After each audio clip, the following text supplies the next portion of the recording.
chapter 2, திருப்பிக்கொள்வோம் ஆதியாகமம் 2ஆம் அதிகாரத்துக்கு verse 21 to 24. 21 முதல் 24 வரை. Genesis chapter 2, verses 21 to 24. ஆதியாகமம் 2ஆம் அதிகாரம் 21 முதல் 24 வரை. And the Lord God caused a deep sleep to fall on Adam, and he slept, and he took one of his ribs and closed up the flesh in its place. 21. அப்பொழுது தேவனாகிய கர்த்தர் ஆதாமுக்கு அயர்ந்த நித்திரையை வரப்பண்ணினார். அவன் நித்திரை அடைந்தான். அவர் அவன் விலா எலும்புகளில் ஒன்று எடுத்து அந்த இடத்தை சதையினால் அடைத்தார். Then the rib which the Lord God had taken from man, he made into a woman, and he brought her to the man. தேவனாகிய கர்த்தர் தாம் மனுஷனில் எடுத்த விலா எலும்பை மனுஷியாக உருவாக்கி அவளை மனுஷனிடத்தில் கொண்டு வந்தார். And Adam said, "This is now bone of my bones and flesh of my flesh. She shall be called woman, because she was taken out of man." அப்பொழுது ஆதாம், இவள் என் எலும்பில் எலும்பும் என் மாம்சத்தில் மாம்சமாய் இருக்கிறாள், இவள் மனுஷனில் எடுக்கப்பட்டபடியினால் மனுஷி என்னப்படுவாள் என்றான். Therefore a man shall leave his father and mother and be joined to his wife, and they shall become one flesh. இது நிமித்தம் புருஷன் தன் தகப்பனையும் தன் தாயை விட்டு தன் மனைவியோடு இசைந்திருப்பான், அவர்கள் ஒரே மாம்சமாய் இருப்பார்கள். We've been dealing with the subject of marriage and family. திருமணம் குடும்ப வாழ்க்கையும் என்ற தலைப்பிலே நாம் பேசிக் கொண்டு வருகிறோம். The Bible teaches us the truth about marriage and family with various. இந்த உலகத்தில் வாழ்ந்து கொண்டிருக்கிற உலகத்திலே பல சன்மார்க்க ரீதியான பல பிரச்சனைகளை நாம் சந்திக்க நேரிடுகிறது. How to live in a relationship with your wife or with your husband. அதாவது கணவனோடு அல்லது மனைவியோடு கூட எவ்வாறு வாழ்வது, How to be faithful to one another. ஒருவருக்கு ஒரு எப்படி உண்மையா இருப்பது, What is the significance of fidelity and what is the problem of infidelity. உண்மையா இருப்பதனால வரக்கூடிய நன்மைகள் என்ன, உண்மையா இல்லாதனால துரோகம் செய்கிறதுனால ஏற்படக்கூடிய தீமைகள் என்ன, And why should we live as one man and one woman together? Exclusivity. Why there is exclusivity in the human race? மனு வர்க்கத்திலே ஒருவனுக்கு ஒருத்தி ஒருத்திக்கு ஒருவன் என்ற அப்படிப்பட்ட ஒரு நிலையிலே நாம் வாழ வேண்டியது ஏன் அவசியம்? Dogs don't have those restrictions. நாய்களுக்கு இப்படிப்பட்ட கட்டுப்பாடுகள் இல்லை. Cats don't have those restrictions. பூனைகளுக்கு இப்படிப்பட்ட கட்டுப்பாடுகள் இல்லை. Elephants don't have those restrictions. யானைகளுக்கு இப்படிப்பட்ட கட்டுப்பாடுகள் இல்லை. You know, some people think there's no difference between animals and us. சிலர் நினைக்கிறாங்க நமக்கு மிருகங்களுக்கு வித்தியாசமே கிடையாதுங்கன்னு. One father looked at a child who would not brush his teeth. பல்வளக்காத தன்னுடைய பையனை பார்த்து ஒரு அப்பா சொன்னாராம். He said, "Well, it's all right, son. The elephants don't brush their teeth." அவர் சொன்னா, பரவாயில்ல மகனே, யானைகள் எல்லாம் பல் வளர்க்கறது இல்ல அப்படின்னு. But we are not elephants, and we are made much higher than animals. நாம யானைகள் கிடையாது, மிருகங்களை விட உயர்வாய் உண்டாக்கப்பட்டிருக்கிறோம். Now when you come to church, you are faced with the truth that the Bible gives us about us. சபைக்கு நீங்கள் வரும்போது நம்மை குறித்து வேதம் கூறுகிற சத்தியத்தை நாம் சந்திக்க வேண்டி இருக்கிறது. You can't be just like the other people out there. They are talking like that. வெளியே இருக்கிற மற்ற ஆட்கள் போல நீங்க இருக்க முடியாது. அவங்க தான் அப்படி எல்லாம் பேசிட்டு இருக்காங்க. They say, "Why should we live one man for one woman?" You know, dogs don't live like that. அவங்க என்ன கேக்குறாங்க, ஒருவனுக்கு ஒருத்தி நீ ஏன் வாழணும், நாய்கள் என்ன அப்படியே வாழுது? They even go as far as to say, "Well, Abraham didn't live like that." அது மட்டும் இல்ல, ஆபிரகாமே மேற்கோள் காட்டி ஆபிரகாம் அப்படியே வாழ்ந்தான்னு கேக்குறாங்க. They say, you know, after I preached last week, many questions are there. You know, why Jacob had two wives? கடந்த வாரம் நான் பிரசங்கம் பண்ண பிறகு இந்த மாதிரி கேள்வி எல்லாம் வருது. யாக்கோபு கூட ரெண்டு பொண்டாட்டி தானே அப்படின்னு. How many people in the Bible had so many wives, brother? வேதத்துல எத்தனையோ பேருக்கு ரெண்டு மனைவிகள் இருந்திருக்காங்களே. Solomon, you know, had 1,000. சாலமோனுக்கு 1000 இருந்தது. What's wrong with you? Why are you preaching this thing about one man and one woman? ஆகவே நீங்க மட்டும் ஏன் ஒருவனுக்கு ஒருத்தின்னு இப்படி எல்லாம் பிரசங்கம் பண்ணிட்டு இருக்கீங்க? Haven't you read the Bible? The Bible says that, you know, Bible has polygamy in it. பைபிள்ல நீங்க வாசித்தது இல்லையா? பைபிள்லயே பலதார மனங்கள் பத்தி எல்லாம் இருக்கே. Why is it wrong? ஏன் அது தவறு? Just because the Bible says that there were people that were living in a polygamous relationship does not mean that it is God ordained and that God established it and that it is God's will. பலதாரங்களை கொண்டவர்கள் இருந்தார்கள் என்று வேதம் கூறுகிறதனாலே தேவன் தான் அப்படி நியமித்தார், அல்லது தேவன் அதை ஏற்றுக்கொண்டார், சம்மதிக்கிறார் என்று அர்த்தம் கிடையாது. See, that is why, you know, be careful to say it's in the Bible. ஆகவே தான் பாருங்க, பைபிள்ல இருக்குன்னு சொல்லும்போது ஜாக்கிரதையா இருக்கணும். Yeah, it's in the Bible that a man had 1,000 wives. ஒரு ஆளுக்கு 1000 மனைவிகள் இருந்தாங்கன்னு வேதத்துல இருக்கு. But have you studied to find out whether it is right? Did it come from God? Is this God's will? Is this the way of life ordained by God? ஆனா இது சரிதானா, இதுதானா தேவனுடைய சித்தம், வாழ்க்கை இப்படிதான் வாழ வேண்டும் என்று தேவன் ஏற்படுத்தினாரா, அதெல்லாம் பாத்தீங்களா? Most Christians are like this. They say, "Well, it's in the Bible, brother." அநேக கிறிஸ்தவங்க இப்படி தான் இருக்காங்க, பைபிள்ல இருக்கு அப்படின்றாங்க. So it must be all right. ஆகவே சரியா தான் இருக்கணும். You know, everything is in the Bible. வாங்க, பைபிள்ல எல்லாம் இருக்கு. But you need to get the principles out of the Bible. ஆனால் வேதத்திலிருந்து இந்த கோட்பாடுகளை பெற வேண்டும். Isn't that what we are learning here in this church? இந்த சபையில அதை தான் நாம் கற்று வருகிறோம். Principles must be extracted from the scriptures. வேத வாக்கியங்களிலிருந்து கோட்பாடுகளை வெளியே கொண்டு வர வேண்டும். Otherwise, why would the Bible say, why would Paul say, study to show yourself approved? இல்லாவிட்டால் ஏன் பவுல் நீ தேறினவனாகும்படி வேதத்தை வாசிக்க வேண்டும் என்று சொல்கிறார்? Study to show yourself approved. நீ தேறினவனாகும்படி வேதாகமத்தை வாசி என்று சொல்கிறார். Not just read it, but really study it. Go into it and examine it. அது சும்மா படிக்கிறது அல்ல, அதை ஆராய்ந்து பார்க்கும்படி சொல்கிறார். In another place he says, rightly divide the word of truth. இன்னொரு இடத்தில் சொல்கிறார், திருவசனத்தை நிதானமாய் பகுத்து விடு என்று. So that is what we are doing. ஆகவே அதை நாம் செய்கிறோம். So let's look at this thing again. ஆகவே மீண்டுமாக அதை நாம் கவனிப்போம். About this concept of one flesh. ஒரே மாம்சம் என்ற அந்த கருத்தை. I told you in essence yesterday that when God created man, he created him male and female. கடந்த வாரம் என்ன சொன்னேன், சுருக்கமா என்ன சொன்னேன், தேவன் மனுவர்க்கத்தை உண்டாக்கின போது, தேவன் மனுஷனை உண்டாக்கின போது ஆணும் பெண்ணுமாக உண்டாக்கினார். So when he made man, he already put the woman inside of the man. அவர் இந்த ஆணை உண்டாக்கின போது ஆணுக்குள்ளே ஏற்கனவே பெண்ணையும் வைத்து உண்டாக்கினார். The spirit and the soul of a woman was already inside of man. அந்த பெண்ணுடைய ஆவியும் ஆத்மாவும் ஏற்கனவே அந்த மனுஷனுக்குள்ளே ஆணுக்குள்ளே இருந்தது. That is why the Bible says he called them Adam.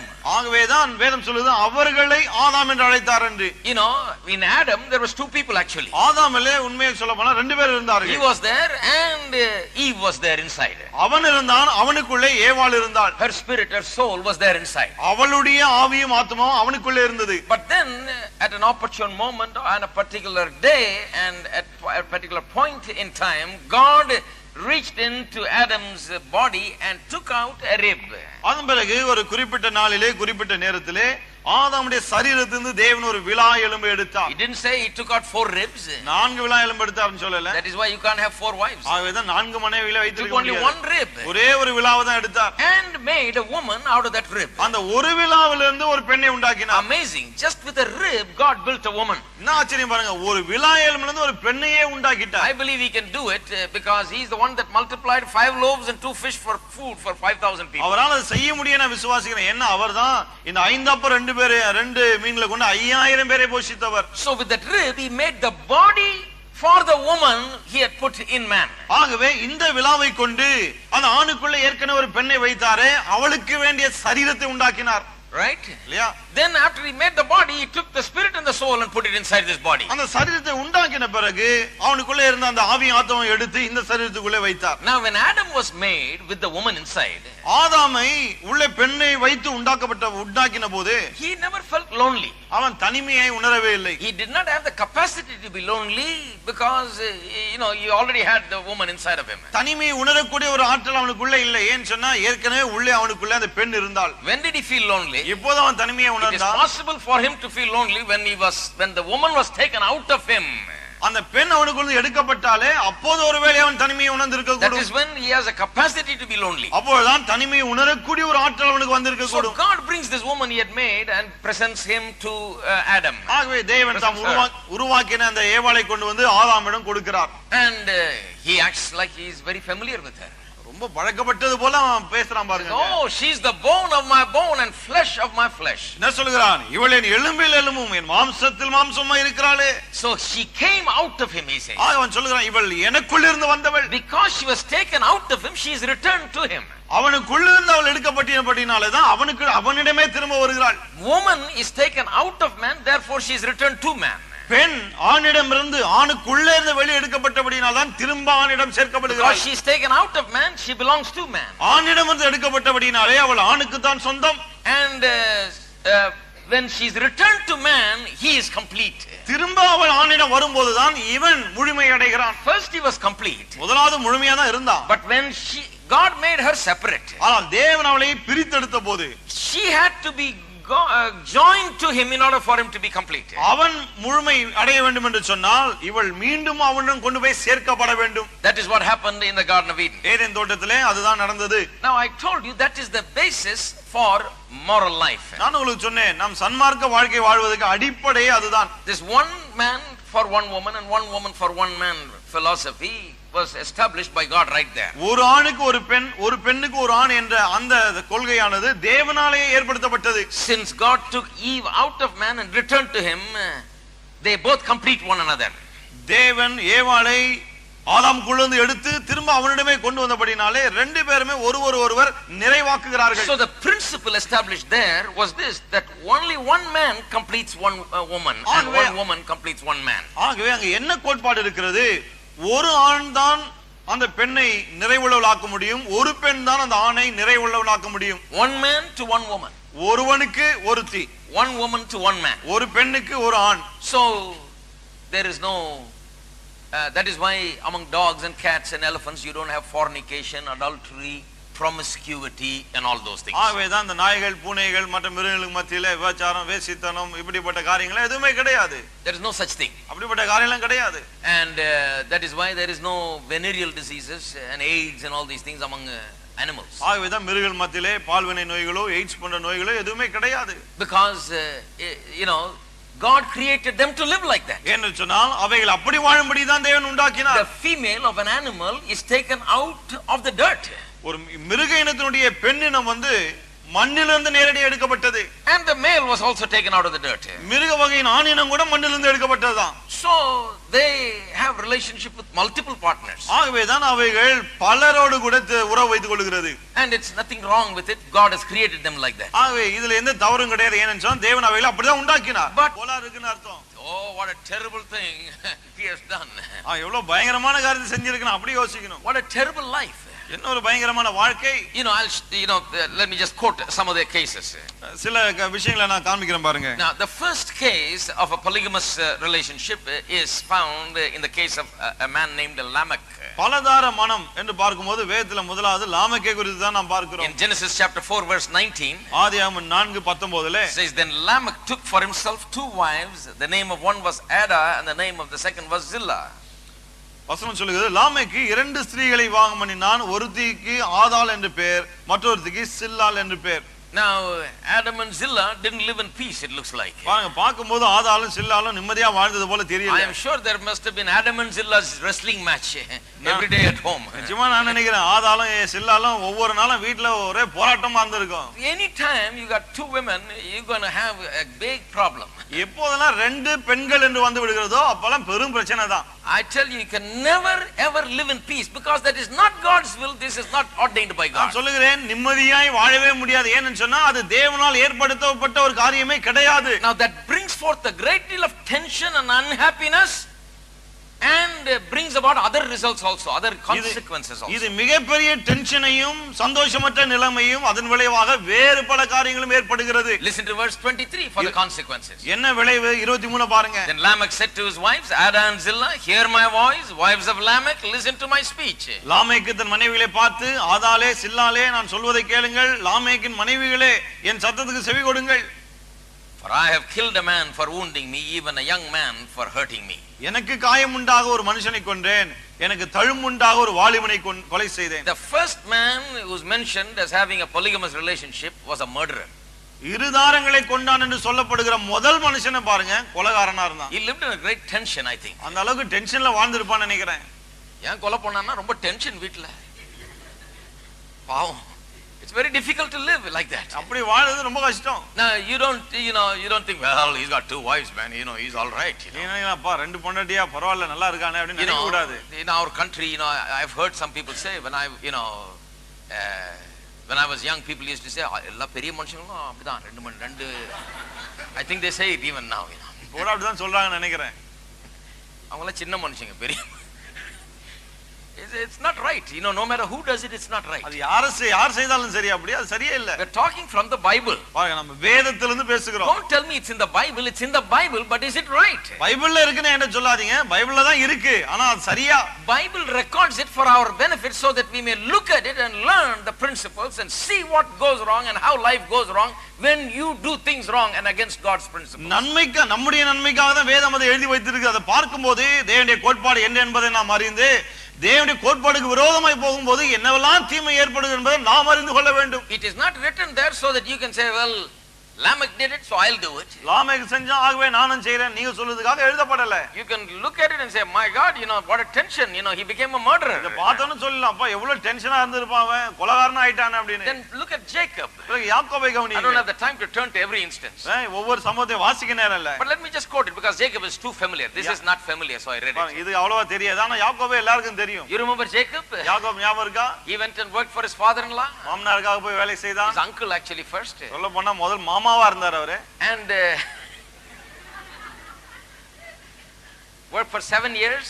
7 வருடங்கள் வேலை செய்தான். In a dim light wedding, he got the wrong woman.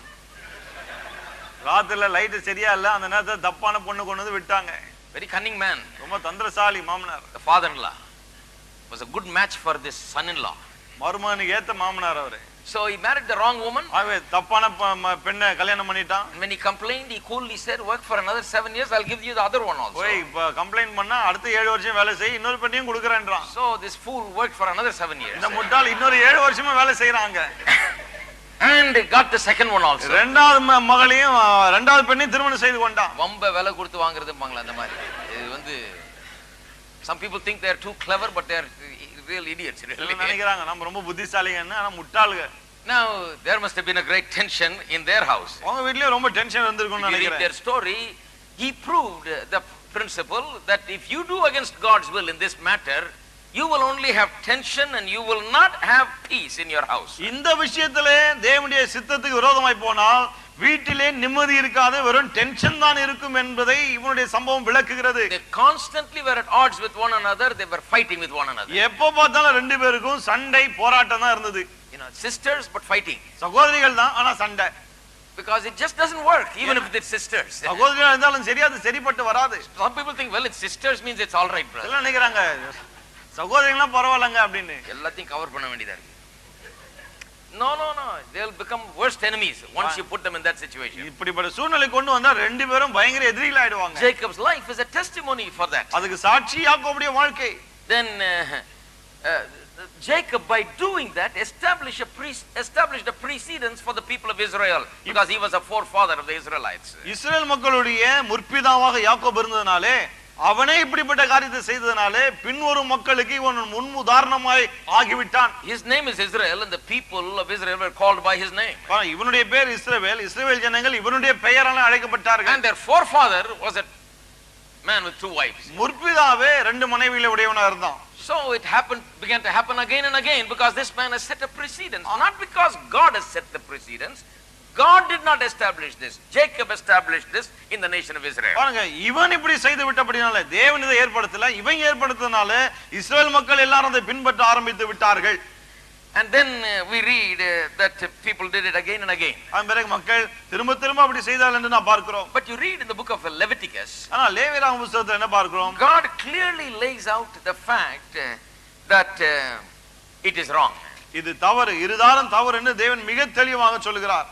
In Leviticus chapter 18, லேவியராகமம் 18ஆம் அதிகாரத்திலே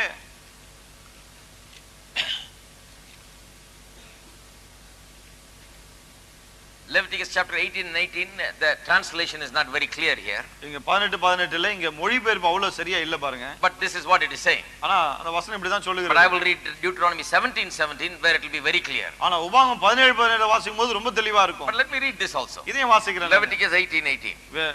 லேவியராகமம் 18:18. Nor shall you take a woman as a rival to her sister to uncover her nakedness while the other is alive. உன் மனைவி உயிரோடு இருக்கையில் அவளுக்கு உபத்திரவமாக அவள் சகோதரியையும் நிர்வாணமாக்கும் பொருட்டு அவளை விவாகம் பண்ணலாகாது. தமிழ்ல ரொம்ப கரெக்ட்டா வந்தது. Very plain. You going to அவங்களுக்கு உபத்திரவம் மட்டும் இல்ல, உங்களுக்கும் உபத்திரவம். You going to have trouble also. உங்களுக்கும் உபத்திரவமா தான் இருக்க போகுது. Don't do it. The Bible establishes the principle. வேதம் தெளிவா சொல்லுது, செய்யாதே அப்படினு. When your wife is there, do not bring in her sister and make her your wife. மனைவி இருக்கும்போது மனைவியுடைய சகோதரியவை கல்யாணம் பண்ணிட்டு அவளை மனைவியை ஆக்கிக்காதன்னு சொல்லுது. Chapter 17 of Deuteronomy. உபாகமம் 17க்கு செல்வோம். And verse 17. 17ஆம் வசனம். Listen to this. கவனிங்க இதை. Verse 17, the first portion. 17ஆம் வசனம் முதல் பகுதி பாருங்க. Neither shall he multiply wives for himself lest his heart turn away. அவன் இருதயம் பின்வாங்கி போகாதபடிக்கு அவன் அநேக ஸ்திரீகளை படைக்க வேண்டாம், விவாகம் பண்ண வேண்டாம். You see, the Bible is clearly instructing man to live by God's principles. தேவனுடைய கோட்பாடுகளின்படி வாழ வேண்டும் என்று வேதம் தெளிவாய் நமக்கு But the போதிக்கிறது. people of Israel kept doing it again and again. ஆனா இஸ்ரவேல் ஜனங்கள் திரும்ப திரும்ப அதை தான் செய்து Now வந்தார்கள். what is said in Deuteronomy and Leviticus is taught under the law, under the system of the law. பாருங்க, லேவியராகமத்திலும் உபாகமத்திலும் சொல்லப்படுகிற காரியங்கள் நியாயப்பிரமாணத்தின் கீழாக சொல்லப்பட்டவைகள். God was teaching them how to live, and monogamy was taught there very clearly. எப்படி வாழ்வது என்று தேவன் கற்றுக் கொடுக்கிறார், ஒரு தாரம் தான் என்று தேவன் அங்கே போதிக்கிறார். Even though many people chose to marry multiple number of wives, God still insisted that you don't do that. பல மனைவிகளை திருமணம் செய்து கொண்ட போதும் கூட தேவன் அப்படி செய்யக்கூடாது என்று அறிவுரை சொல்லுகிறார். And then after the law, David broke it. பாருங்க, நியாயப்பிரமாணத்துக்கு பிறகு தாவீது அதை மீறினான். When he met Bathsheba, he already had 5 wives. பத்சேபாவை சந்திக்கிறதுக்கு முன்னாலே 5 மனைவிகள் அவனுக்கு. And you know, and he entered into a wrong kind of relationship with this woman. இந்த பெண்ணோடு கூட தவறான ஒரு உறவுக்குள்ளே பிரவேசித்தான். Now the Bible doesn't tell us in detail about all the trouble he had as a result of this. அந்த விளைவாக அவனுக்கு என்னென்னலாம் பிரச்சனை வந்ததுன்னு வேதம் ரொம்ப தெளிவா நமக்கு சொல்லல. It seems like trouble existed in the family. ஆனா குடும்பத்திலே பிரச்சனை இருந்தது போல நமக்கு தெரிகிறது. Sometimes when trouble is in the family, people keep it quiet and inside the family. சில சமயத்துல குடும்பத்துக்குள்ள பிரச்சனை என்று வரும்போது மக்கள் ரொம்ப அமைதியா குடும்பத்துக்குள்ளே வச்சிக்கறாங்க அதை. The Indians are very good at it. நம்ம இந்தியர்கள் அதல கை தேர்ந்தவர்கள். Whatever we have, let's have it inside. Don't let it not spill out. என்னெல்லாம் இருக்க உள்ளே வச்சுக்கோ, வெளிய போக வேண்டாம். But it spilled out in the children's days. ஆனா பிள்ளைகள் நல்லா சந்தோஷமா இருக்கும்போது வெளிய வந்துருச்சு அது. You see, when David's children grew up, they killed one another and they committed incest with one another. They lived a life that is totally contrary to godliness. தாவீதின் பிள்ளைகள் வளர்ந்து வந்தபோது அவர்கள் ஒருவரை பகைத்து சகோதரியோடு கூடவே உறவு கொண்டு தேவபக்தி அற்ற ஒரு விதமான வாழ்க்கையை வாழ்ந்து வந்தார்கள். All of this came and originated from the father's sins. இது எல்லாமே தகப்பனுடைய பாவத்திலிருந்து ஆரம்பித்து வந்தது. He set the trend. அவன் தான் முன்மாதிரி ஆயிட்டான். And the whole nation was setting the trend before these children. இந்த பிள்ளைகளுக்கு The whole nation was setting the trend before the children. இந்த பிள்ளைகளுக்கு முன்பதாக தேசம் முழுவதுமே இப்படி காணப்படுகிறது. The king lives like that and so does the people live. ராஜா அப்படி வாழுகிறான், ஜனங்களும் அப்படியே வாழுகிறார்கள். And this kind of a behavior began to increase in the nation like that. பிறகு இஸ்ரவேல் தேசத்தில் இப்படிப்பட்ட ஒரு நடக்கை அதிகரிக்க ஆரம்பித்தது. It increased to such a level, you know, when your king is like that, the people certainly will become like பாருங்க, that. ராஜாவே அப்படினு சொன்னா நிச்சயமா ஜனங்களும் அப்படிதான் இருப்பார்கள். Whatever the leader is, that's what the people will be. தலைவன் எப்படியோ மக்களும் அப்படிதான். And it so happens everywhere like that. ஆக எல்லா இடத்துலயும் அதுதான் நடக்கிறது. That is why people in leadership must be people of higher moral character. ஆகவே தான் தலைமை பொறுப்பில் இருக்கிறவர்கள் சன்மார்க்க வாழ்க்கையிலே உயர்ந்தவர்களா இருக்க வேண்டும். Because they set the trend for others to follow. ஏனென்றால் மற்றவர்கள் பின்பற்றக்கூடிய ஒரு மாதிரியை அவர்கள் வைத்து விடுகிறார்கள். Because David set a bad trend and behaved in this way, he was a murderer of that woman's husband and married her and did all kinds of atrocity in his days. தாவீது மோசமான ஒரு மாதிரியாய் அந்த பெண்ணுடைய கணவனை கொலை செய்து இல்லாத அட்டூழியங்களை அவனுடைய நாட்களில் செய்தபடினாலே His son Solomon had 1,000 women. அவனுடைய மகனாகிய சாலமோன் 1000 மனைவிகளை கொண்டான். He had good measure pressed down, shaken together, coming back. அமுக்கி குலுக்கி சரிந்து விழும்படி மடியிலே He கொட்டப்பட்டது. had 100-fold return. 100 அத்தனையாய் திரும்ப வந்தது. It increased 1,000 times more. பிறகு 1000 மடங்கு அதிகரித்தது. Literally. எழுத்தின்படியே. And this is not a laughing thing. பாருங்க, இது நகைப்புக்குரிய ஒரு காரியம் This அல்ல. happens even today, my friend. இது இன்றைக்கும் நடக்கிறது. This happens in families when we violate God's principles. தேவனுடைய கோட்பாடுகளை மீறும்போது குடும்பங்களிலே இது நடக்கிறது. It's a very solemn thing to think about. இது ரொம்ப நாம் சிந்திக்க வேண்டிய ஒரு பயபக்திக்குரிய காரியம். Sometimes, you know, when I say certain things, I say it in a humorous way.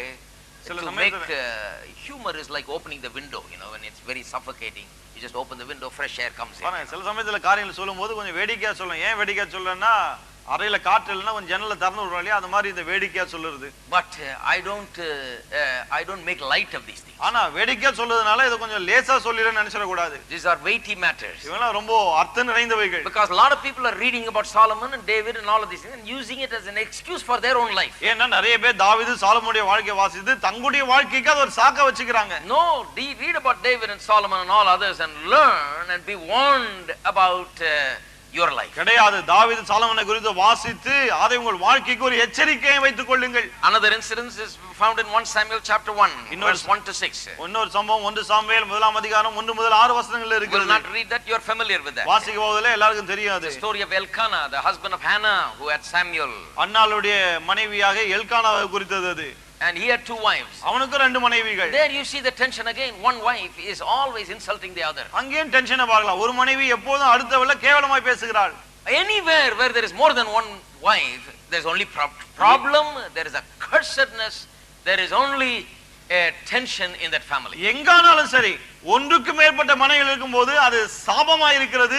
எப்போதுமே நிம்மதி கிடையாது, டென்ஷன் தான். Not only that, it brings about a great deal of unhappy consequences for that next generations to come. அது மட்டுமல்ல, இதன் விளைவாக வரக்கூடிய தலைமுறைகளுக்கு ஒரு விதமான மோசமான பின்விளைவுகளை ஏற்படுத்தி விடுகிறது. Because it is ungodly, it is not a principle established by God. அது தேவனுக்கு உகந்தது அல்ல, அது தேவனால் ஏற்படுத்தப்பட்ட ஒரு காரியம் அல்ல. அதனால தான் அப்படி. The New Testament clearly teaches that. புதிய ஏற்பாடு மிக தெளிவா இதை போதிக்கிறது. In the New Testament there is no doubt about it. புதிய ஏற்பாடுல அது குறித்து ஒரு சந்தேகமும் கிடையாது.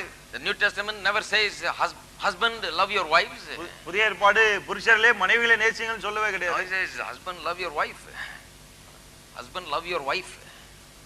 புருஷர்களே உன் மனைவியை நேசின்னு தான் சொல்லுது. கணவனே மனைவியை நேசின்னு தான் சொல்லுது. You know, because New Testament simply assumes that if there is a husband then there must be only one wife. புதிய ஏற்பாடு என்ன எடுத்துக்கொள்கிறேன்னு சொன்னா, ஒரு கணவன்னா அவனுக்கு ஒரு மனைவி தான் இருக்கணும். The most beautiful thing is the picture of Christ and the body of Christ, the church. இது அழகான காட்சி ஒன்னு இருக்கு. அது என்னன்னா, கிறிஸ்துவும் கிறிஸ்துவின் சரீரமாகிய அந்த சபையும். How many bodies do you have? உங்களுக்கு எத்தனை சரீரம் இருக்கிறது? One body. ஒரே சரீரம். This one body has how many heads? இந்த ஒரு சரீரத்துக்கு எத்தனை தலைகள் இருக்கு? Only one head. ஒரே ஒரு தலை தான். So for one head there can be only one body. ஆகவே ஒரு தலைக்கு ஒரு சரீரம் தான் இருக்க முடியும். For one head, I mean one body you had many heads. ஒரு சரீரத்துக்கு பல தலைகள் இருந்தா that's terrible, my friend. ரொம்ப கொடுமையா இருக்கும் அது. And if one head had many bodies, it's ஒரு terrible. தலைக்கு பல சரீரங்கள் இருந்தா, this is the way God has ordained that one head must have one body only.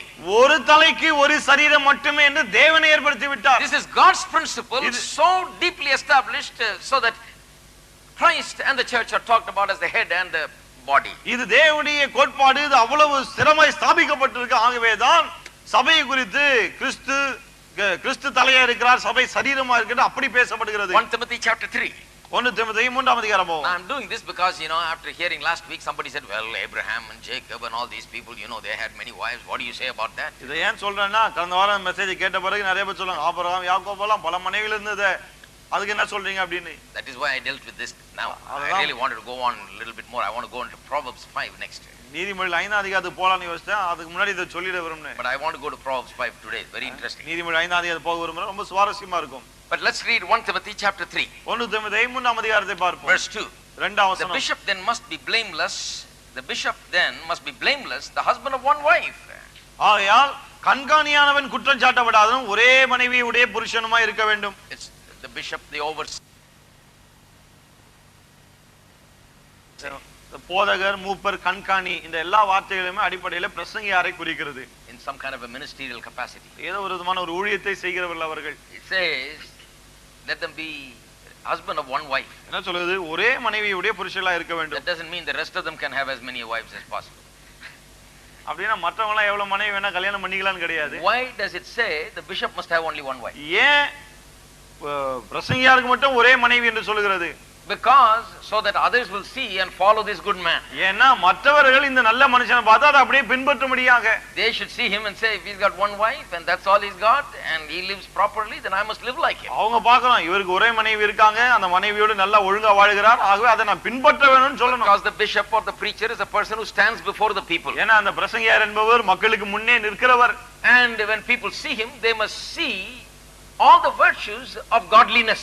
மக்கள் அவரை காணும்போது தேவபக்திக்குரிய சகல காரியங்களும் அங்கே காண வேண்டும். He must be an example to the people. ஜனங்களுக்கு அவர் முன் உதாரணமா இருக்க வேண்டும். That is why even when talking about prosperity, I insist that preachers must be prosperous. ஆகவே தான் செழிப்பு குறித்து பேசும்போது கூட பிரசங்கியார்கள் செழிப்பா இருக்கணும் வலியுறுத்துறேன். If the preacher doesn't learn to be prosperous, people will never learn to be prosperous. செழிப்பா இருக்க பிரசங்கியாரை கற்றுக்கொள்ளணும், பிறகு மக்கள் கற்றுக்கொள்ளவே மாட்டார்கள். Hello.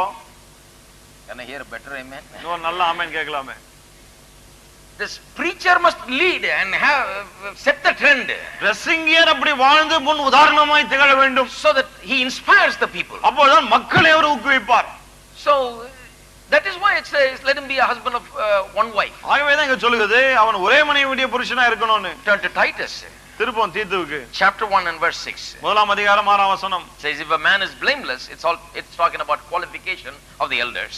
ஒரு மூப்பனுக்கு இருக்க வேண்டிய தகுதிகளை குறித்து இங்கே சொல்லப்படுகிறது. Says if the man is blameless, husband of one wife, that's one of the qualifications. அவனுக்கு என்ன தகுதி இருக்குமா? பல தகுதியில ஒண்ணு என்ன, குற்றஞ்சாட்டப்படாதனும் ஒரே மனைவியுடைய புருஷனுமா இருக்க வேணும். The Bible insists on that. வேதம் அதை வலியுறுத்துகிறது. Christian teaching insists on that because it comes from Genesis chapter 1.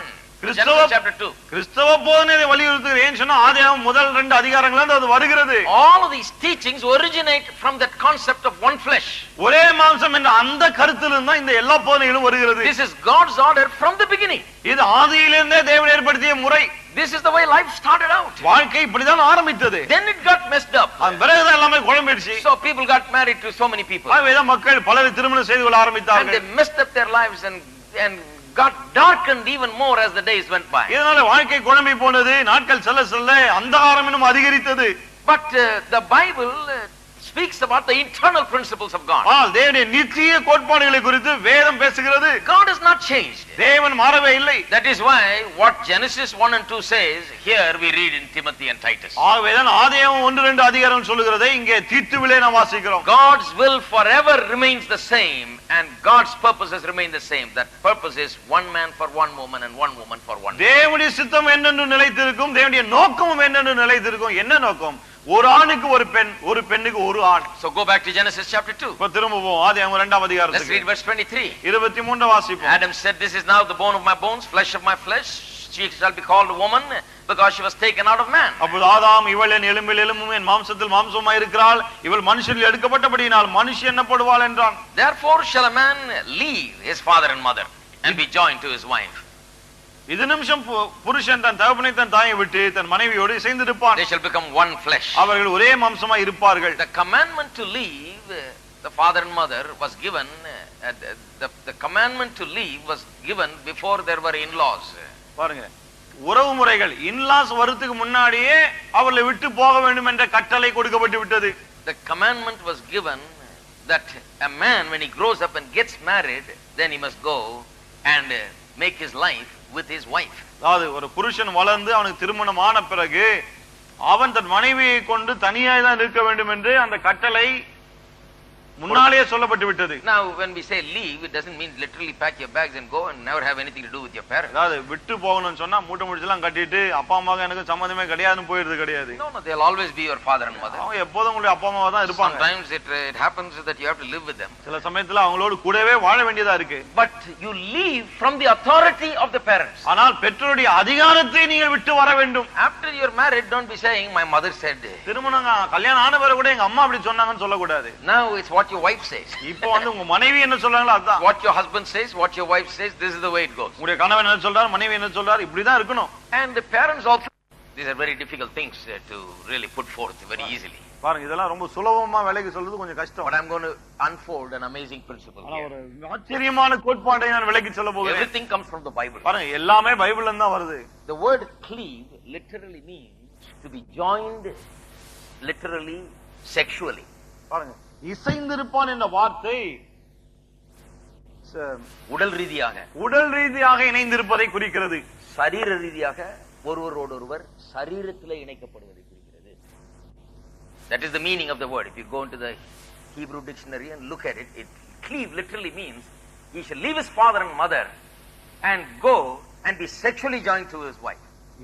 இந்த எபிரேய டிக்ஷனரியில பாத்தீங்கன்னா என்ன சொல்லுகிறது, தகப்பனையும் தாயையும் விட்டு தன் மனைவியோடு கூட உடல் ரீதியாக இணைந்திருக்க வேண்டும். அதை தான் சொல்லுகிறது. What does that mean? அர்த்தம் என்ன? It means once a man has found a wife, only then sex must be there. ஒரு ஆண் தன்னுடைய மனைவியை கண்டுபிடித்த பிறகுதான் அங்கே உடல் உறவை இருக்க வேண்டும் என்று சொல்கிறது. Sex does not come into picture until a man has found his wife. ஒரு ஆண் தன் மனைவியை கண்டுபிடிக்கிற வரையிலே அங்கே செக்ஸுக்கு இடமே கிடையாது. Before he finds a wife, he should not be just going out and doing whatever he wants. மனைவியை கண்டுபிடிக்கிறதுக்கு முன்னாடி இஷ்டத்தை அவன் போய் ஏதாவது பண்ணிட்டு இருக்க கூடாது. After the wife comes, மனைவி வந்த பிறகு, then you leave your father and mother and go and be joined in the body, literally. தகப்பனையும் தாயை விட்டு எழுத்தின்படி சொல்லுகிறது, உடல் ரீதியாய் மனைவியோடு இசைந்திருக்க வேண்டும். This is a great principle. இது மிகப்பெரிய ஒரு கோட்பாடு. This puts sexuality within the confines of marriage. இது என்ன காண்பிக்கிறது? இந்த உடல் உறவு என்பது திருமணத்துக்கு உட்பட்டதாக இருக்க வேண்டும். God created sex. தேவன் தான் இந்த செக்ஸை உண்டாக்கினார். Sex is not a bad word. இந்த உறவு என்பது ஒரு கெட்ட வார்த்தை கிடையாது. It is a good word. அது நல்ல வார்த்தை தான். God created sexual instincts, sexual needs and sexual satisfaction. இந்த பாலுறவு ஆசைகளை, அவருடைய தேவைகளை இதெல்லாம் உண்டு பண்ணினதே தேவன் தான். So don't think of it as bad. ஆகவே இது கெட்டது என்று என்ன வேண்டாம். Given by God. அது தேவனால் கொடுக்கப்பட்டது. But where it ought to be released and experienced and experimented is within the marriage. ஆனால் அதை எங்க அனுபவிக்க வேண்டும், எந்த இடத்துல அனுபவிக்கணும் சொன்னா திருமண வாழ்க்கையில தான். That is why the verses must be read like this. ஆகவே That is why the verses must be read right. ஆகவே தான் இந்த வசனங்களை சரியாக நாம் வாசிக்க வேண்டும். Now let me read it in this brief form. இப்போ அத ரொம்ப சுருக்கமா வாசிக்கிறேன் பாருங்க. You will see God literally saying this. தேவன் எழுத்தின்படி இப்படி சொல்வதை நீங்கள் God பார்க்கிறீர்கள். literally saying that sex is only you must wait for sex until marriage. தேவன் எழுத்தின்படி என்ன சொல்றார்? கல்யாணம் வரைக்கும் நீங்க இந்த செக்ஸ்க்காக காத்திருக்க வேண்டும். And sex belongs to marriage. Sex திருமணத்துக்கு தான் சொந்தம், not outside of marriage. திருமணத்துக்கு வெளியே கிடையாது. How does it say it? அது எப்படி சொல்லுகிறது? Says the Lord God took a rib out and made a woman, தேவனாய் கர்த்தர் விலாவை எடுத்து பெண்ணை உண்டாக்கினார், brought her to him. அவனிடம் கொண்டு வந்தார். He said, this is the bone of my bone, flesh of my flesh. சொல்றான், இவள் என் எலும்பில் எலும்பு, என் மாம்சத்தில் மாம்சமாய் She's இருக்கிறாள். taken out of me, so she has come back to me. இவள் என்னிலிருந்து எடுக்கப்பட்டவள், என்னிடம் திரும்ப வந்து விட்டாள். Therefore shall a man leave his father and mother and be joined. You have sexual relationship with his wife. இது நிமித்தம் புருஷன் தன் தகப்பனை தாயை விட்டு தன் மனைவியோடு உடல் உறவு கொள்ளும்படி இசைந்திருப்பான். Now the permission is given. இப்பொழுதுதான் அந்த அனுமதி கொடுக்கப்படுகிறது.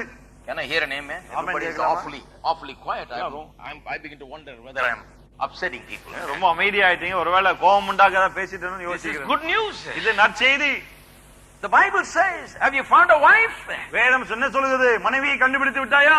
Then God has created sex for marriage. பிறகு திருமணத்துக்காக தான் தேவன் இந்த செக்ஸை உண்டாக்கினார். Literally God literally says, now that you found a woman, go. And now you are permitted to have that experience. எழுத்தின்படியே கர்த்தர் சொல்றார், இப்போ மனைவியை கண்டுபிடிச்சல, ஆகவே இப்பொழுது போய் நீ அந்த செக்ஸை நீ இப்போ அனுபவிக்கலாம் என்று சொல்லுகிறார். Sex is created within the framework of marriage. Yes, to be belongs within the framework of marriage. Sex என்பது திருமண உறவுக்குள்ளாக இருக்க வேண்டும். Now some people may wonder, well, this is church, you are talking about all this. சில யோசிக்கலாம், என்ன கோயில் தானா இது, இதெல்லாம் பேசுறீங்களா? Now I talk about everything Bible talks about. வேதம் எதை பத்தி எல்லாம் பேசுதோ அதெல்லாம் நானும் பேசுறேன். You don't say anything when they teach sex education in school. பள்ளிக்கூடத்துல செக்ஸ் எஜுகேஷன் அதுக்கு ஒண்ணும் சொல்றது இல்ல. And sometimes you wonder whether they are teaching it right or not. சில சமயத்துல நீங்களே யோசிக்கிறீங்க, அவங்க சரியா தான் சொல்லி கொடுக்குறாங்களா இல்லையான்னு. If their principles don't come from the Bible, I would be afraid to have children learn from them.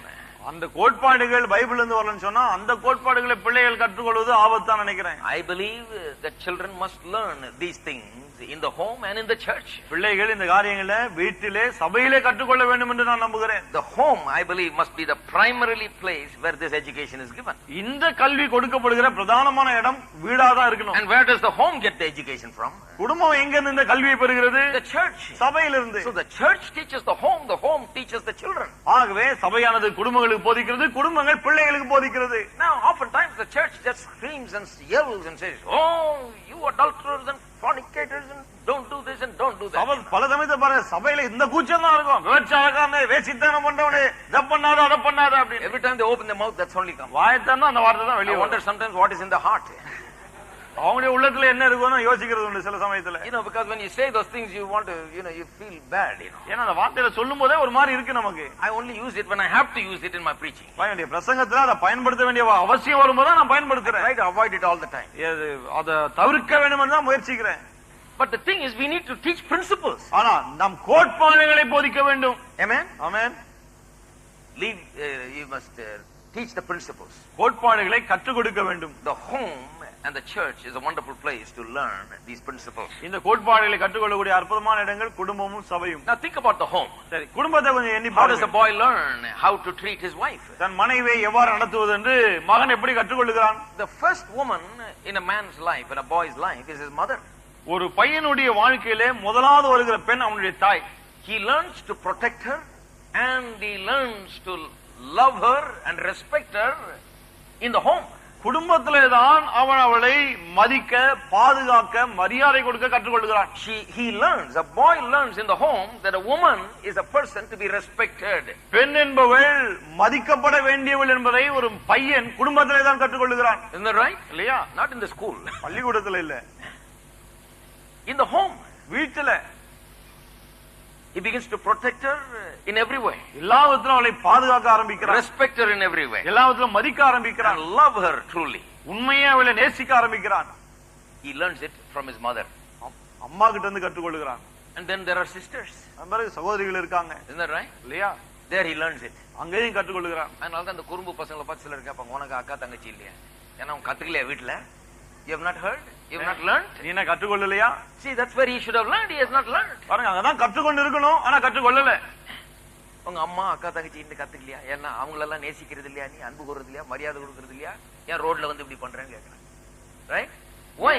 Because that is where he should have learned all these etiquettes and all these respect and love and instinct to protect and all that must come from that. ஏன்னா அங்கிருந்து தான் பாதுகாக்க வேண்டும், மரியாதை கொடுக்க வேண்டும் போன்ற இப்படிப்பட்ட பல விதமான நல்ல பழக்க வழக்கங்கள் அங்கதான் கற்றுக்கொள்ள வேண்டும். Amen? Amen. Are you there? இருக்கீங்களா? And then when he gets with a woman, அதன் பிறகு அந்த மனைவியோடு சேரும்போது, or sometimes these days boys and girls court sometimes. இப்பெல்லாம் பெண்களும் பையன்களும் பழக ஆரம்பிக்கிறார்கள். So I have to speak about that also. அத பத்தியும் பேச வேண்டியதா இருக்கு. That all right? சரியா? இல்லங்க அது சரியா தப்பா அத முதல்ல சொல்லுங்க. இதெல்லாம் No, I'm not here to say all that. அதெல்லாம் சொல்ல இல்ல. Deal with it as it is. இருக்கிறவன அப்படியே பேச போகிறேன். All right. These days, in our country, some of the people, if you ask them, what do you do when you court? நம்ம நாட்டுல சில ஆட்கள் கிட்ட நீங்க இப்படி பழகுறீங்களே, பழகும் போது என்ன செய்கிறீர்கள் கேட்டு பாருங்க. I was in a Bible college. நான் ஒரு வேதாம கல்லூரியில இருந்தேன். Remember Elim Bridal Institute? Elim Bridal Institute ஞாபகம் இருக்கா? The dean of students became a good friend of mine. அங்க இருந்த dean of students என்னுடைய நல்ல நண்பராகி விட்டார். Wherever he was invited to preach, he found out that I could sing a little bit and preach a little bit, so he will take me and put me up before him so that I can preach about 10 minutes and sing a song. எங்கெல்லாம் அவரை பிரசங்கம் பண்ண கூப்பிடுறாங்களோ என்னையும் கூட்டி போவார். ஏன்னா நான் நல்லா பாடுவேன், நல்லா பிரசங்கம் பண்ண தெரியும். அது ஒரு 10 நிமிஷம் என்ன பாட்டு பாட சொல்லி பிரசங்கம் பண்ண சொல்லி சொல்லுவார். So I was very young. ரொம்ப வாலிபனா இருந்தேன் நான். So he'll talk to me about all these things, இந்த காரியங்களை குறித்து எல்லாம் என்கிட்ட பேசுவார். Travel sometimes 2 hours and go and come, and he's a very very educated, very highly experienced man. ரொம்ப அனுபவசாலி, ரொம்ப படிச்சவர். சில சமயத்துல 2-3 மணி நேரம் பிரயாணம் பண்ணுவோம். A great preacher, and I had a lot of respect for him. ரொம்ப பெரிய பிரசங்கியார், ரொம்ப மதிப்பு வச்சிருந்தார் மேல. And then he was a dean of students also. பிறகு அவர் dean of students ஆவும் இருந்தார். Dean of students means that you got to like a warden for the students. I mean, you got to watch over the students. Dean of students சொன்னா warden போல கண்காணிச்சிட்டே இருக்கணும். It's co-educational, and there are dormitories for girls and boys, and they mixed and mingled and fell in love and got married and all that. ஏன்னா ஆண்கள் பெண்கள் எல்லாரும் படிக்கிற கல்லூரி, ஆகவே எல்லாரும் அங்கேயே தங்கி இருக்கிறாங்க வேற. ஆகவே பெண்கள் ஆண்கள் எல்லாம் பழகி அவங்க காதலிச்சு இப்படி எல்லாம் நடந்துதாங்க. So when we came, sometimes after the meeting we'll leave at 9 o'clock from the service or 10 o'clock and come at 11 o'clock. ஆகவே ராத்திரில 9 மணிக்கு மீட்டிங் முடியும். ராத்திரி 11 மணி போல நாங்க வருவோம். We're driving into the campus. கேம்பஸ்க்குள்ள ஓட்டிட்டு வருவோம். He will turn the cars into the dark corners and turn the lights on. எங்க எல்லாம் மூலையில இருட்டா இருக்கோ அங்கெல்லாம் வந்து லைட்ட போடுவாரு. He said, "You know what, Sam?" அவர் சொல்வார், "சாம் தெரியுமா? I'll show you where they hang out. எங்க எல்லாம் இவங்க இருப்பாங்க நான் காண்பிக்கிறேன். This is one place there for hangout. Famous place for hangout." இது ஒரு இடம்னா அங்க காமிப்பாரு. கரெக்ட்டா இருப்பாங்க. இருட்டுல தான் உட்கார்ந்திருப்பாங்க. And then he will turn another corner. அவங்க இன்னொரு மூலைக்கு போவாங்க. Turn the lights on. They all get up and அங்க போனா லைட் போட திடீர்னு அப்படியே போய் எல்லாம் எஞ்சி ஓடிடுவாங்க. Now you understand what's happening. என்ன நடக்குதுன்னு நீங்களே புரிஞ்சிருப்பீங்கன்னு நினைக்கிறேன். Now the problem with most people that court and love a girl or like a girl and go along, become friendly with a girl or a boy. இப்படி ஒரு ஆணோட அல்லது பெண்ணோட இப்படி பழகி இப்படி விரும்புகிறவர்கள், the problem is they just don't know what that relationship is all about. அவங்களுக்கு என்ன பிரச்சனைன்னா அந்த உறவு என்றால் என்னன்னு அவங்களுக்கு புரியல. So they begin with the body. ஆகவே ஆரம்பிக்கும் போதே சரீரத்தை தான் ஆரம்பிக்கிறாங்க. They don't know that the woman must be given to the man in marriage, then only you shall leave the father and mother and go have whatever you're going to have with her. ஆணோடு பெண் திருமணத்தில் இணைய வேண்டும், அதன் பிறகுதான் அந்த ஆண் தன் தகப்பனை தாயை விட்டு அதன் பிறகு அவளோடு போய் சேர வேண்டும். தெரியல, They just don't know that principle. அந்த கோட்பாடு அவங்களுக்கு தெரியல. So they start immediately with this. ஆரம்பிக்கும் போது எப்படி ஆரம்பிக்கிறாங்க? Bodily relationship becomes the preeminent thing. அந்த சரீர உறவுகள் தான் அவங்களுக்கு பிரதானமா தெரியுது. Touching and feeling becomes the main thing. தொடுவதும் உணர்வதும் அதான் முக்கியமா தெரியுது. But the thing is, actual thing is, when before Adam had his wife in bodily form, ஆதாம் தன்னுடைய மனைவியை சரீர பிரகாரமாக பார்க்கும் முன்னர், he had her inside of him in spirit and soul. அவளுடைய ஆவியும் ஆத்மாவையும் அவன் தனக்குள்ளே கொண்டிருந்தான். So I would say before he had a relationship with her in a body, he had a relationship with her soul. ஆகவே நான் என்ன சொல்லுகிறேன், அவருடைய சரீரத்தோடு அவன் உறவு வைத்துக் கொள்ளும் முன்னர் அவருடைய ஆத்மாவோடு அவன் உறவு வைத்திருந்தான். He had a relationship with her body only after marriage. திருமணத்துக்கு பிறகுதான் அவருடைய சரீரத்தோடு அவன் உறவு வைத்தான். Before marriage, he had a relationship with her soul. திருமணத்துக்கு முன்னாலே அவருடைய ஆத்மாவோடு உறவு வைத்திருந்தான். Her inner personality was resident inside of him. அவருடைய உள்ளான ஆள் இவனுக்கு உள்ளே இருந்தது. She began to understand what she likes and what she feels like and how she thinks, and all these things were felt by him and known by him. அவளுக்கு என்ன விருப்பம், அவள் எதை விரும்புவாள் போன்ற இப்படிப்பட்ட காரியங்கள் எல்லாவற்றையும் இவன் உணரக்கூடியவனாய் இருந்தான். Now when you get married after that, அதன் பிறகு திருமணம் ஆகும்போது, then it becomes easy for that woman to submit, because the woman now knows that he cares for what I feel like and what I want and what I need and so on. அந்த பெண் புருஷனுக்கு கீழ்ப்படிவது சுலபமாகுது. ஏன் சொன்னா இப்போது மனைவிக்கு தெரிகிறது எனக்கு என்ன தேவை, என்னுடைய ஆசைகள் என்ன, விருப்பங்கள் என்ன என்பதை என் புருஷன் உணர்கிறான் என்று அவள் அறிந்து கொள்கிறாள். Then it becomes easier. There is understanding and therefore she is able to submit. அங்க ஒரு அண்டர்ஸ்டாண்டிங் வருகிறபடியினாலே அவளால் கீழ்ப்படிய முடிகிறது. Hello, are you there? இருக்கீங்களா? So Genesis 2:24 says this. ஆதியாகமம் 2:24 இப்படி சொல்லுகிறது. Therefore shall a man leave and cleave. இது நிமிஷம் புருஷனான விட்டு இசைந்திருப்பான். Now the permission is granted to have a bodily relationship. இப்போது சரீர பிரகாரமான உறவு வைத்துக்கொள்ள அனுமதி வழங்கப்பட்டு விட்டது. That is the right thing. அதுதான் சரியான In காரியம். every society where that is honored, the society will flourish. எந்த சமுதாயத்திலாம் இது கனம் பண்ணப்படுகிறதோ அந்த சமுதாயம் தழைக்கும். They may not know Christ, they may not know God, the living God at all, but if they honor this, many things will be right. அவன் கிறிஸ்துவை அறியாமல் இருக்கான், ஜீவனுள்ள தேவனை அறியாமல் இருக்கலாம், ஆனா இது சரியா இருந்தா பல விஷயங்கள் சரியா இருக்குங்க. Because this is a principle of God. ஏன்னா இது தேவனுடைய கோட்பாடு. When you live by God's principles, you are certainly to be blessed. தேவனுடைய கோட்பாடுபடி வாழும்போது நிச்சயமா It's ஆசீர்வதிக்கப்படுவீர்கள். important to know Christ, but when you live by certain principles of God, then immediately you get rewarded. கிறிஸ்துவை அறிந்து கொள்வது முக்கியம் தான், ஆனால் தேவனுடைய கோட்பாடுபடி நீங்கள் வாழும் போதே உடனடியாக நல்ல பலன்கள் ஏற்படுகிறது. So the word joined or cleave is an important revelation of how sex was permitted inside marriage only. இந்த இசைந்திருப்பான் என்ற வார்த்தை எப்படி திருமண உறவுக்குள்ளே இந்த உடல் உறவு அனுமதிக்கப்படுகிறது என்பதை நமக்கு வெளிப்படுத்துகிறது. Now let's turn to another passage, Hebrews chapter 13. இப்போது இன்னொரு பகுதிக்கு போவோம். எபிரேயர் 13ஆம் அதிகாரம். Hebrews chapter 13 verse 4. எபிரேயர் 13:4. Or let's go to 1 Corinthians 6:16 first. முதல்ல 1 Corinthians 6:16க்கு போவோம். Keep Hebrews, one finger in Hebrews. ஒரு விரல் எபிரேயர்ல இருக்கட்டும். And go to 1 Corinthians chapter 6. 1 Corinthians 6ஆம் அதிகாரம் போவோம். Verse 16. Because I want to show you that the same word is used here. என்றா அதே வார்த்தை இங்கேயும் பயன்படுத்தப்பட்டு இருக்கு என்பதை காண்பிக்க விரும்புகிறேன். In my Bible, actually it's the same word in the English Bible. In my Bible, where the word joined is used in the place of cleave, the same word is used in 1 Corinthians 6:16. பாருங்க, அங்கே பயன்படுத்தப்படுகிற இசைந்து இருக்கிறது என்ற வார்த்தை தான் இங்கேயும் சொல்லப்பட்டிருப்பாங்க அதே வார்த்தை. Or do you not know that he who is joined to a harlot is one body with her? For the two, he says, shall become one flesh. வேசியோடு இசைந்திருக்கிறவன் அவளுடனே ஒரே சரீரமாக இருக்கும் என்று அறியீர்களா? இருவரும் ஒரே மாம்சமாய் இருப்பார் என்று சொல்லி இருக்கிறதே. Now it's talking about a person joining with a harlot in sex. பாருங்க, உடல் உறவிலே ஒரு வேசியோடு இணைவதை குறித்து இங்கே பேசுகிறது. Says he that is joined to a harlot sexually is one body with her and becomes one flesh. வேசியோடு இசைந்திருக்கிறவன் அவளுடனே ஒரே சரீரமா இருக்கிறான். And then go to Hebrews 13. இப்போ எபிரேயர் 13க்கு போவோம். Verse 4. 4ஆம் வசனம்.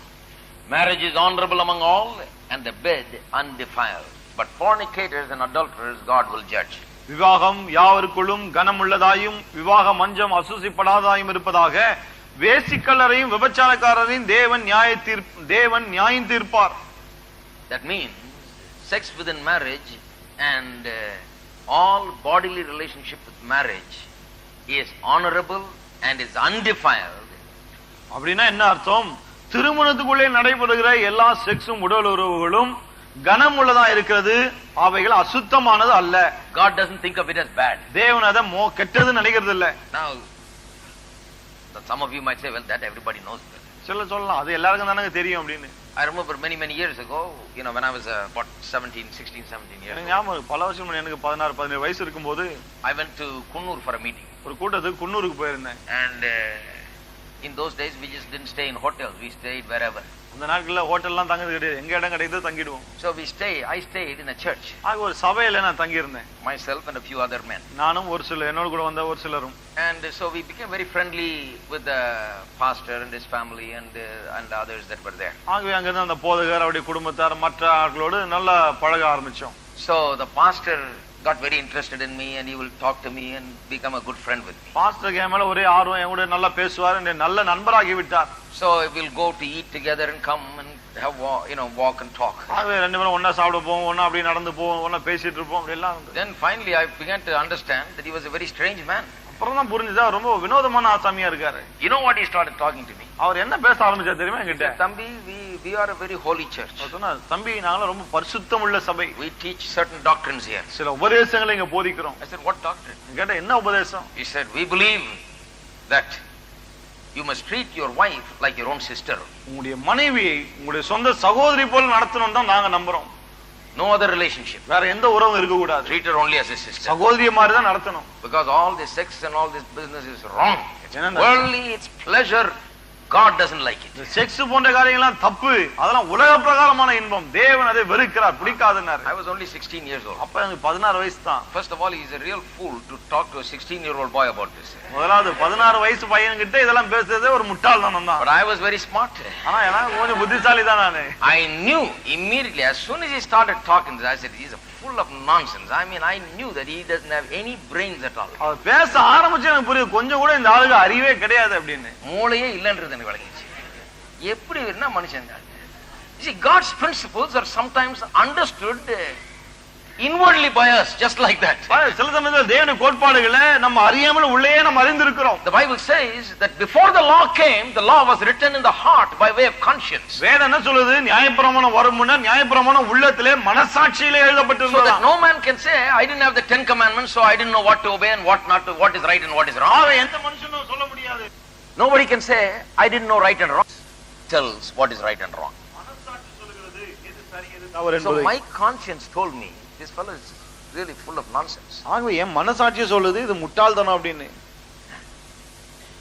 I never forget that experience. அந்த அனுபவத்தை மறக்கவே முடியாது என்னால. I thought, my God, I never want to be a preacher. ஐயோ பிரசங்கியாரா வரவே கூடாது நம்ம. People, these people are so full of nonsense, I thought. இவ்வளவு முட்டாள்தனமா இருக்காங்களே. Because I didn't want to live like that. ஏன்னா இப்படி வாழ நான் விரும்பவே இல்லை. This is nonsense. இது முட்டாள்தனம். But they are thinking it's so holy. ஆனா அவங்க அதுதான் பரிசுத்தம் நினைக்கிறாங்க. Now you are laughing at it because you think that is a very rare thing. பாருங்க, இது ரொம்ப அரிதா நடக்கக்கூடிய நீங்க நினைக்கிறதுனால சிரிக்கிறீங்க. But I know in this very town, in this same town. ஆனா இதே ஊர்ல எனக்கு தெரியும். There have been groups that thought that bodily relationship within marriage is only seeking pleasure and therefore it is wrong before God and you must simply fast and pray and go to prayer meetings and stay there all day fasting and prayer and all night fasting and prayer and never get involved with anything else. சிலர் என்ன போச்சாங்க தெரியுமா? திருமண உறவுக்குள்ளே உடல் உறவு இருப்பது கூட தவறு, அதெல்லாம் தேவனுக்கு, அந்த இன்பங்கள் தேவனுக்கு பிடிக்காது. ஆகவே எப்போதும் இரவும் பகலும் ஜெபம், உபவாசம், இரவு ஜெபங்கள் இப்படியே தான் இருக்கணும். I know preachers who told the women, your husband is a worldly man, he only wants that.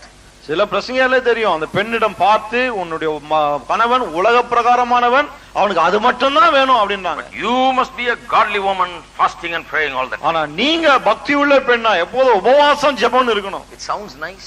கேட்கற நல்லதா இருக்கு. Nonsense. ஆனா படு முட்டாள்தனம். Can I hear an amen? ஆமென் கேட்கலாமா? Nobody comes to church here and think like that. யார் இங்க சபைக்கு வந்து அப்படி நினைக்கவே கூடாது. No. The Bible says marriage is honorable in all. வேதம் சொல்லுது விவாகம் யாவருக்கும் கனமுள்ளது. And more than that it says the bed is undefiled. எல்லாத்துக்கும் மேல விவாகம் கொஞ்சம் அசுசிப்படாததா இருக்க வேண்டும். It is undefiled. அசுசிப்படாதது. It is not defiled. It is honorable and it is respectable before God. God is pleased with it. அது தேவனுக்குமாய் கனமுள்ளது, மதிக்கப்பட வேண்டியது. தேவன் அதிலே பிரியமா இருக்கிறார். இதெல்லாம் கூட சொல்லி தெரிய வேண்டியதா இருக்கு. நம்ம நாட்டுல அந்த மாதிரி ஆக்கிட்டாங்க.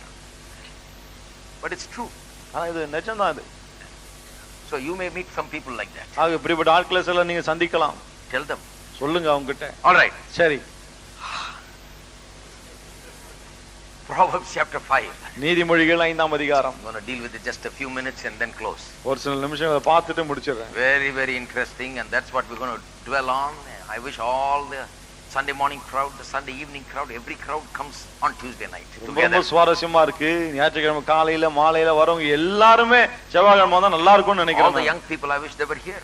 எல்லா வாலிபர்களும் இங்க இருந்தா நல்லா இருக்கும்னு நினைக்கிறேன். Because this is the best education they can get. ஏனா இதுதான் அவங்க பெறக்கூடிய மிக சிறந்த கல்வி. This is the best foundation they can get. அவங்க பெறக்கூடிய மிக சிறந்த அஸ்திவாரம் இது. You know, there's no use when they are in trouble to just try to fix, patch up and everything. பிரச்சனை வரும்போது இங்க அங்க கொஞ்சம் ஒட்டி சரி பண்ண முயற்சிக்கிறது வேஸ்ட் அது. It's better to hear these things so that it goes in. இது இப்பவே இதெல்லாம் கேட்டா அப்பதான் உள்ள போகும், அதான் நல்லது. God's principles are wonderful. தேவனுடைய கோட்பாடுகள் அற்புதமானவைகள். Make you successful. அது உங்களை வெற்றியுள்ளவர்களாக்கும். All right, turn with me to Proverbs chapter 5. திரும்ப நீதிமொழிகள் 5ஆம் அதிகாரம். I'm going to turn to this because here we read once again some instructions given based on the principles that are established in Genesis. இந்த பகுதியை பார்க்க போகிறோம் என்று சொன்னால் ஆதியாகமம் முதல் 2 அதிகாரங்களுக்கு அந்த கோட்பாடுகளின் அடிப்படையிலே இங்கே சில போதனைகள் அதை குறித்து நமக்கு சொல்லப்படுகிறது. What are the two principles we saw? அங்க என்ன ரெண்டு கோட்பாடுகளை கண்டோம்? One is that there must be only one man for one woman and one woman for one man. ஒன்று ஒருவனுக்கு ஒருத்தி ஒருத்திக்கு ஒருவன் என்ற அந்த காரியம். Isn't that right? இல்லையா? Secondly, இரண்டாவது we saw that sex begins only after marriage. உடல் உறவு என்பது திருமணத்துக்கு பிறகுதான் ஆரம்பிக்க வேண்டும். Only after wife comes you go with your wife. மனைவி வந்த பிறகுதான் அவளோடு கூட போக வேண்டும். Not before that. அதுக்கு முன்னால கிடையாது. Now those two principles are enumerated here in a very practical term. அந்த ரெண்டு கோட்பாடுகளும் ரொம்ப யதார்த்தமாய் நடைமுறையிலே சொல்லப்படுகிறது. Proverbs is a wonderful book. Maybe you don't understand it much when you read it. நீதிமொழிகள் அருமையான புத்தகம். ஒருவேளை வாசிக்கும்போது அது புரியாமது போல இருக்கலாம். Most of the portions you can understand. அநேக பகுதிகளை நீங்கள் புரிந்து கொள்ளலாம். But preaching makes it even more clear. ஆனா பிரசங்கம் பண்ணும்போது அது இன்னும் தெளிவாகிறது. You know, we can actually take the book of Proverbs, go verse by verse. நீதிமொழிகள் எடுத்து ஒவ்வொரு வசனமா சொல்லிட்டே போகலாம். It's an amazing book. ஆச்சரியமான புத்தகம். But let's read chapter 5. சரி 5ஆம் அதிகாரம் போவோம். In chapter 5 I'm going to start reading from verse 1. முதலாம் வசனத்திலிருந்து வாசிக்க போகிறேன். Bible scholars say that this is instructions given to Solomon by his father David. வேத வல்லுநர்கள் என்ன சொல்றாங்க? இந்த பகுதி சாலமோனுடைய தகப்பனாகிய தாவீது சாலமோனுக்குரிய அறிவுரைகள் என்று. Solomon is the principal writer of the book of Proverbs. நீதிமொழி புத்தகத்தை பிரதானமா எழுதியதே சாலமோன் தான். But he is writing things which his father told him, they say. ஆனால் என்ன சொல்கிறார்கள்? அவருடைய அப்பா சொன்ன காரியங்களை இவன் எழுதுகிறானா. He is thinking about the advice and the instructions that his father David gave him and recounting those things and writing them. அவருடைய அப்பாவாகிய தாவீது அவனுக்கு கொடுத்த அறிவுரைகளை அவன் நினைவு கூர்ந்து இவனுடைய அறிவுரைகளை போல அவன் எழுதுகிறான் என்று சொல்கிறார்கள். Now listen to this. கவனிங்க. My son. என் மகனே. Now I want to stop right there. I don't have the time to explain, but let me say this. எல்லாம் விளக்கி சொல்ல நேரம் இல்ல, ஆனா இத நான் சொல்லட்டும் முதல்ல இங்க இருந்து. Now my son, the word the phrase my son has a deep meaning. என் மகனே என்ற அந்த வார்த்தைகளுக்கு ஆழமான அர்த்தம் இருக்கு. My son means that very expression, literally if you look at it deeply and expound upon it, it literally amounts to this. That expression means that he is the builder of the family name. என் மகனே என்ற வார்த்தை கொஞ்சம் ஆழமா ஆராய்ந்து பார்த்தால் அந்த மகனே என்ற வார்த்தையில இருந்து என்ன அர்த்தம் வருதுன்னு சொன்னா, you look at your son say my son, you are saying என் குடும்ப பேரை கட்டி எழுப்ப வேண்டியவனே. That is what you are saying. The builder of the family name. குடும்ப பெயரை கட்டி எழுப்பக்கூடியவனே. Think about that. அத கொஞ்சம் யோசித்து பாருங்க. You have established a name. நீங்க ஒரு பெயரை ஸ்தாபித்து விட்டீர்கள். Name for holiness and righteousness and right living and all that. பரிசுத்தமான வாழ்க்கைக்கு, நீதியுள்ள வாழ்க்கைக்கு, செம்மையான வாழ்க்கைக்கு ஒரு இதை ஸ்தாபித்து விட்டீர்கள். You believe certain things. நீங்கள் சில காரியங்களை விசுவாசிக்கிறீர்கள். சில கோட்பாடுகளின் அடிப்படையில் வாழ்கிறீர்கள். And you are strong in those things. அவைகளே உறுதியாக இருக்கிறீர்கள். And now the son must build on that. இப்போது மகன் அதன் மேல கட்ட வேண்டும். and he must increase that even more. அவன் அதை இன்னும் அதிகமாய் பெருக்க வேண்டும். He must be even better in his generation. அவன் தன்னுடைய தலைமுறையில அதை விட சிறந்தவனாய் இருக்க That is வேண்டும். what the word my son means, but I'll preach about it later on some other time, but that's what it means, believe me. என் மகனே என்று சொன்னா அதான் அர்த்தம். இதை வேறு சில சமயத்துல நான் விலைக்கு சொல்றேன், ஆனா இப்போது சொல்வதை நம்புங்கள். Since this fellow is going to be the builder of the family name, குடும்ப பெயரை இவன் கட்டி எழுப்பக்கூடியவனா இருக்கிறபடினாலே, now David gives him the instructions about sex and marriage and all these things, and women and all these things. திருமணத்தை குறித்து, செக்ஸை குறித்து, பெண்களை குறித்தெல்லாம் தாவீது அவனுக்கு சில அறிவுரைகளை கூறுகிறான். The common pitfalls that young people have, that is what he is talking about here. வாலிபர்களுக்கு பொதுவா இருக்கக்கூடிய குழி மாதிரி இருக்கக்கூடிய காரியங்களை குறித்து அவன் இங்க பேசுறான். The snares that young people face, you know, David is very aware of that because he has gone through the very same thing, and he wants to instruct his son to be careful with women and sex and all these things. வாலிபர்கள் பொதுவாய் சிக்கக்கூடிய கன்னிகளை குறித்து தாவீதுக்கு நல்லா தெரியும், ஏன்னா அவனே அனுபவிச்சிருக்கான். ஆகவேதான் இந்த பெண்களை குறித்து, செக்ஸை குறித்து பற்றி எல்லாம் அவன் போதிக்க ஆரம்பிக்கிறான். Particularly sex out of marriage. அதுல குறிப்பாக திருமணத்துக்கு அப்பாற்பட்ட செக்ஸை குறித்து அவன் பேசுகிறான். Because David has learned something that it will ruin and destroy a person. ஏன்னா இது ஒரு மனிதனை கெடுத்து நாசமாக்கிவிடும் என்பது தாவீதுக்கு தெரியும். That is his ultimate conclusion. When we get through with this and come to the end, I'll show you that he literally says that this will destroy you, he tells his son. இத முடிச்சு கடைசி நான் சொல்லும்போது காண்பிக்கிறேன், அவன் மகன் கிட்ட சொல்றான், இது உன்னை கெடுத்து நாசமாக்கும் என்று. Totally ruin you completely. முற்றிலும் உன்னை நாசமாக்கி விடும். Can you believe that? நம்ப முடியாது. David, who did such bad things, has realized how evil this whole thing is. அவ்வளவு மோசமான காரியங்களை செய்த தாவீது உணர்கிறான், இதெல்லாம் எவ்வளவு தீமையான காரியம் என்பதை. So he tells his son, அவன் தன்னுடைய மகன் கிட்ட சொல்றான், be careful about these things. இந்த காரியங்களை குறித்து கவனமா இரு. He's talking about the evil woman and the strange woman and all that. பொல்லாத பெண், பரஸ்திரி, இத குறித்தெல்லாம் பேசுறான் அவன். Now the women must not think, well, why you are talking just about the women, what about the men? பெண்கள் நினைச்சத விட வெறும் பெண்களை பற்றியே பேசுறீங்க, ஆண்களை பற்றி என்னன்னு. The reason it's talking about the bad woman, be careful about the bad woman, is because the instruction is given to a boy. மோசமான பெண்களை குறித்து ஜாக்கிரதையான்னு ஏன் சொல்லுதுன்னு சொன்னா, அந்த அறிவுரை கொடுக்கப்படுவது ஒரு பையனுக்கு. Solomon was a boy. So you don't tell him be careful about men. Solomon ஒரு பையன், அவங்கிட்ட போயிட்டு ஆண்களை குறித்து ஜாக்கிரதையான்னு சொல்ல முடியாது. Now these days that has to be told also. இந்த நாட்கள அதையும் சொல்ல வேண்டியதா இருக்கு. But the thing is, you know, it's the women that's the problem for a boy. ஆனா ஒரு பையனுக்கு பெண்கள் தான் பிரச்சனை பாருங்க வழக்கமா. So he says be careful about the wrong woman, evil woman, strange woman. ஆகவே தான் அந்த பரஸ்திரி பொல்லாத பெண்ணை குறித்து ஜாக்கிரதையா இருன்றான். But women must not mistake me. You must know that the same thing can be applied the other way, reverse. பெண்கள் தப்பா எண்ணிக்கொள்ள கூட இதே காரியத்தை உங்களுக்கும் பொருத்தி சொல்லலாம். We can read it like this: my daughter, be careful about the strange man and the evil man. எப்படி வாசிக்கலாம்னா, என் மகளே பொல்லாத துன்மார்க்கமான ஆளை குறித்து எச்சரிக்கையா இரு. So you can read it like that. ஆகவே நீங்க அப்படி வாசித்துக் கொள்ளலாம். Because I'm going to be going on talking about this strange woman and evil woman and all that, and you shouldn't think, oh, he's talking about women so bad. ஏன்னா இந்த பரஸ்திரி, மோசமான ஸ்திரீ, இத பத்தியே நான் சொல்ல போறேன். ஆகவே பெண்களை மோசமா பேசுறேன்னு நினைச்சிட கூடாது. No. It's because Solomon is a boy, instruction is given to be careful about. Solomon பையனா இருக்கபடியால் தான் பெண்களை குறித்து கவனமா இருன்னு அறிவுரை சொல்லப்படுகிறது. If you had a daughter, then you would want to tell her to be careful about wrong kind of men. பெண்ணா இருந்தா தவறான ஆண்களை குறித்து ஜாக்கிரதையா நிச்சயம் சொல்லி இருப்பான் அவன். So he is interested in telling him these things. ஆகவே இந்த காரியங்களை அவனுக்கு சொல்வதிலே ஆர்வமா இருக்கிறான். What does he say? என்ன சொல்லுகிறான்? He says, attend to my wisdom. என் ஞானத்தை கவனி. Attend means to listen. கவனி என்று சொன்னா செவி கொடு. And then he says, lend your ear to my understanding. பிறகு என் புத்திக்கு உன் செவியை Sai. That means not only listen but submit. அப்படின்னா என்ன அர்த்தம்? கவனிக்கிறது மட்டுமல்ல, அதுக்கு உன்னை கீழ்ப்படுத்து. How many of you know you can listen without submitting or obeying? எத்தனை பேர் தெரியும்? கவனிக்கலாம், ஆனா அதுக்கு கீழ்ப்படியாமல் போய் விடலாம். It is easy to just listen and go.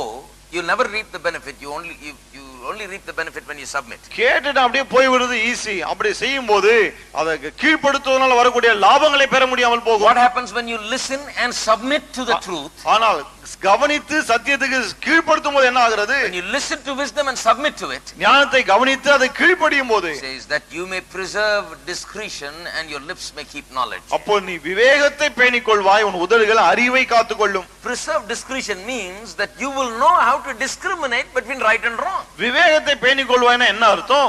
எது சரி எது தவறு என்பதை நீ பகுத்தறியக்கூடியவனாய் இருப்பாய். You want your sons and daughters to know what is right and what is wrong. உங்களுடைய மகனும் மகளும் எது சரி எது தவறு என்பதை அறிய வேண்டுமா? They go out there in the world at a certain age. ஒரு குறிப்பிட்ட வயது வரும்போது தனியே உலகத்துக்குள்ள போகிறார்கள். Because they think the world is getting worse. உலகம் மோசமாகுதுன்னு சொல்லிட்டு இவங்களுக்கு நல்ல உலகத்தை உருவாக்க பார்க்கறாங்க. Yes, the Bible also says the world is getting worse and worse. வேதமும் சொல்லுது உலகம் மோசமாகி கொண்டே போகுதுன்னு. But make better children for a world that is getting worse. ஆனால் மோசமாகிற உலகத்துக்கு ஏற்ற நல்ல பிள்ளைகளை உருவாக்குங்கள். Let's all stand up together. எல்லாரும் எழுந்து நிற்போம். Encourage young people to come. வாலிபர்கள் வரும்படி ஊக்கப்படுத்துங்கள். So many young people are here. நிறைய வாலிபர்கள் இங்க இருக்கீங்க. Full of young people. வாலிபர்களால் நிறைந்திருக்கிறது இந்த இடம். And some old young people also. வயசான இளைஞர்கள் இருக்காங்க. Amen. How many of you are glad that you came here tonight? எத்தனை பேர் இன்னைக்கு வந்ததை குறித்து சந்தோஷப்படுகிறீர்கள்? Are you blessed? ஆசீர்வதிக்கப்பட்டீங்களா? Let's lift up our hands and thank God. கரங்களை உயர்த்தி கர்த்தருக்கு நன்றி சொல்லுவோம். Hallelujah. Hallelujah. Thank you, Jesus. ஸ்தோத்திரம். Thank you, Father. Hallelujah. Loving Heavenly Father. அன்பின் பரலோக பிதாவே, In the name of Jesus we come. இயேசு நாமத்தில் நாங்கள் வருகிறோம். Thank you, Lord, for your wonderful